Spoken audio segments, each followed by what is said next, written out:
केंद्रीय वित्त मंत्री निर्मला सीतारमण शनिवार को मोदी सरकार के तीसरे कार्यकाल का दूसरा बजट पेश करेंगी। इस दौरान पूरे देश की नजर सरकार की तरफ से होने वाले ऐलानों पर रहेगी।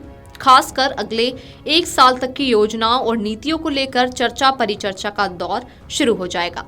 इस बीच ये जानना अहम है कि 1 फरवरी को बजट भाषण से पहले क्या क्या होगा। इसके अलावा बजट भाषण के दौरान और इसके बाद सरकार क्या क्या करती है, संसद बजट के ऐलान को लेकर क्या कर सकती है। सबसे पहले आइए आपको बताते हैं कि बजट भाषण से पहले क्या क्या होता है। 1 फरवरी की सुबह 8:40 के आसपास वित्त मंत्री निर्मला सीतारमण अपने आवास से निकलकर वित्त मंत्रालय पहुंचेंगी। वित्त मंत्री 9 बजे के करीब अपनी बजट टीम के साथ वित्त मंत्रालय के बाहर फोटो सेशन कराएंगी। इसके बाद वे राष्ट्रपति की मंजूरी लेने के लिए रवाना होंगी। वहां वे राष्ट्रपति के साथ मुलाकात के बाद वित्त मंत्री और राज्य मंत्री के साथ संसद भवन पहुंचेंगी। यहाँ फिर से बजट के साथ सभी नेताओं का फोटो सेशन होगा। इसके बाद वो कैबिनेट की बैठक में शामिल होकर बजट की मंजूरी लेंगी। तो आइए अब आपको बताते हैं कि बजट भाषण के दौरान क्या है नियम। लोकसभा में सुबह 11 बजे वित्त मंत्री की तरफ से बजट पेश किया जाता है। वित्त मंत्री इसके लिए बजट की योजनाओं और नीतियों को बोलकर पेश करती हैं।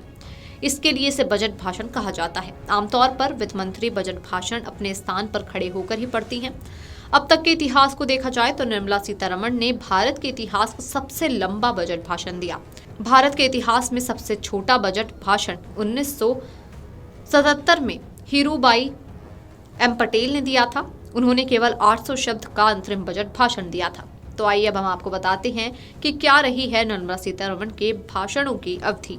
आमतौर पर वित्त मंत्रियों के भाषण की औसत अवधि अब तक 60 मिनट से 120 मिनट तक रही है। हालांकि कुछ मौकों पर बजट भाषण की अवधि 1 घंटे से कम और कई मौकों पर 2 घंटे के पार भी पहुंची है। साल 2019 में केंद्रीय वित्त मंत्री निर्मला सीतारमण ने वित्तीय वर्ष 2019-2020 के लिए पहला बजट पेश किया था। उस भाषण के साथ उन्होंने सबसे लंबे बजट संबोधन का रिकॉर्ड तोड़ दिया। वे 2 घंटे 17 मिनट तक बोलती रहीं। अगले साल उन्होंने अपनी ही रिकॉर्ड तोड़ दिया जब उन्होंने वर्ष 2020-21 के लिए बजट पेश करते हुए 2 घंटे 42 मिनट तक बात की और वह पूरा भाषण भी नहीं था। स्वास्थ्य संबंधी चिंताओं के कारण जब उन्हें अपना भाषण छोटा करना पड़ा तो उनके पास 2 पेज बचे थे। 2021-22 में उनका बजट भाषण 100 मिनट लंबा था। वहीं निर्मला सीतारमण ने साल 2022-23 के बजट में कुल 1.5 घंटे की बोली थी। तो आइए अब हम आपको बताते हैं बजट भाषण के बाद क्या है प्रक्रिया। परंपरा के मुताबिक संसद में बजट भाषण के बाद केंद्रीय वित्त मंत्री और वित्त राज्य मंत्री, वित्त सचिव और वित्त मंत्रालय से जुड़े अन्य सचिव एक पोस्ट बजट पत्रकार वार्ता में शामिल होते हैं। वे यहां बजट को लेकर मीडिया के सवालों से मुखातिब होते हैं और इसे लेकर सभी संशय और अहम बिंदुओं पर जानकारी देते हैं। वित्त मंत्री प्रेस मीट के बाद भारतीय रिजर्व बैंक के केंद्रीय निदेशक बोर्ड को संबोधित भी करते हैं।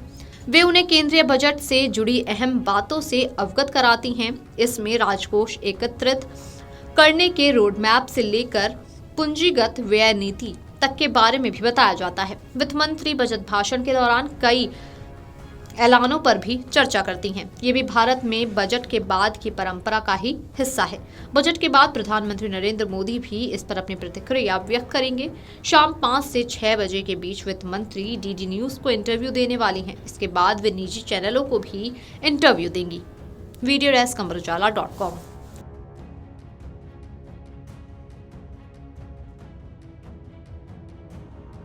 अमर उजाला जीवांजलि के सारथी की मदद लें और महाकुंभ में स्नान जरूर करें। अमर उजाला जीवांजलि के सारथी की मदद लें और महाकुंभ में स्नान जरूर करें।